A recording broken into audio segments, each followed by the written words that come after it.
For today's agenda nga mga kamosang ay tara at samahan nyo naman ako ngayong araw. Ay, teka lang, wait.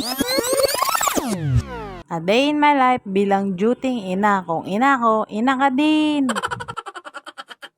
Ang tagal na nga na ito nakasave dito sa cellphone ko kaya ito na dapat i-upload na talaga. Ilang linggo na nga rin nakalipas, ayan, umatin si Ate Jaja nyo ng swimming lesson. At dahil sobrang init na rin talaga ng panahon kaya ito, for the go na rin tayo.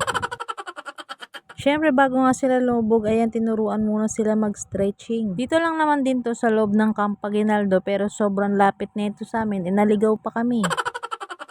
Ilalagay ko na nga rin dito yung kanilang Facebook page at iba pang mga details nila para kayo na bahala at mag-message sa kanila. Ito nga ang kanilang Facebook page, ang Wave Shark. At ito naman yung iba pa nilang schedule and details ng mga venues kung saan sila may swimming lesson. Sobrang tagal na nga netong video na to Alam ko nag-start na sila ng swimming lesson this April dito sa may AFPCOC. Di nga lang ako sigurado pero kung ako sa inyo, kung interesado kayo, message na lang sila agad.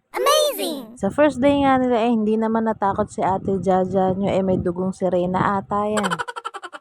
Sa dami na din ng estudyante mas madami pa din yung mga coaches na magtuturo sa inyong mga bagets. Eto nga tinuturuan na nga sila kung paano magbabol sa ilalim ng tubig. Sabi ko pa nga dyan sa kanya lumubog siya, titingnan ko kung hanggang saan sa kanya yung lalim ng tubig. Lampas tao nga sa kanya yung tubig kaya okay lang, di naman siya natakot. Meron nga siyang dugong sirena pero pang mukbang. Charot, baka magalit na naman yun. Ito na nga, nagsimula na rin sila mag-kick dyan. Ewan ko anong tawag dyan sa kick na yan. Ayan na nga, atin na rin sila sa grupo at meron nga dito dalawang coaches pero nakalimutan ko na kung anong pangalan nila kaya shoutout sa inyo. Thank you sa pagtuturo. Kaya ito muna for today's video. Sa mga hindi pa nga nakalike sa ating page, syempre i-like nyo na rin naman yan. Please, please, please, please. Kaya hanggang dito na lang. Bye-bye you!